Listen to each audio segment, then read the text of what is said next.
ত্রয়োদশ জাতীয় সংসদ নির্বাচনের রোডম্যাপ ঘোষণা করেছে নির্বাচন কমিশন।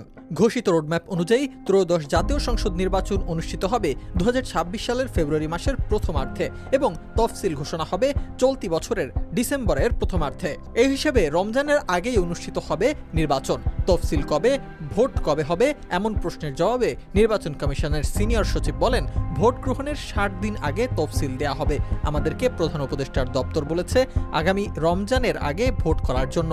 আমরা যদি ভুল না হয়ে থাকি তাহলে 17 বা 18 ফেব্রুয়ারি রমজান শুরু।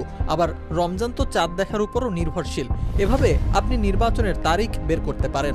নির্বাচনের রোডম্যাপ প্রসঙ্গে ইসি জানায়, তফসিল ঘোষণার 2 মাস আগে হেলিকপ্টার সহায়তার প্রয়োজন হবে এমন ভোটকেন্দ্র বাছাই করে সম্ভাব্য ভোটকেন্দ্রে কক্ষ সংখ্যা, নিকটবর্তী হেলিপ্যাড, যাত্রা শুরু এবং শেষ সহ অন্যান্য প্রাসঙ্গিক বিষয় নির্দেশনা দেওয়া হবে।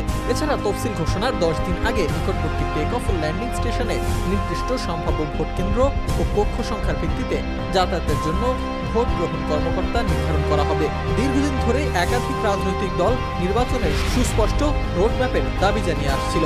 নির্বাচন কমিশনের পক্ষ থেকেও স্পষ্ট রোডম্যাপ জানানোর কথা বারবারই বলা হয়েছে। অবশেষে ত্রয়োদশ জাতীয় সংসদ নির্বাচন সামনে রেখে সংসদীয় আসনের সীমানা নির্ধারণ, ভোটার তালিকা চূড়ান্তকরণ এবং গুরুত্বপূর্ণ 24টি বিষয়ক কার্যাবলীকে মাথায় রেখে রোডম্যাপ ঘোষণা করল নির্বাচন কমিশন।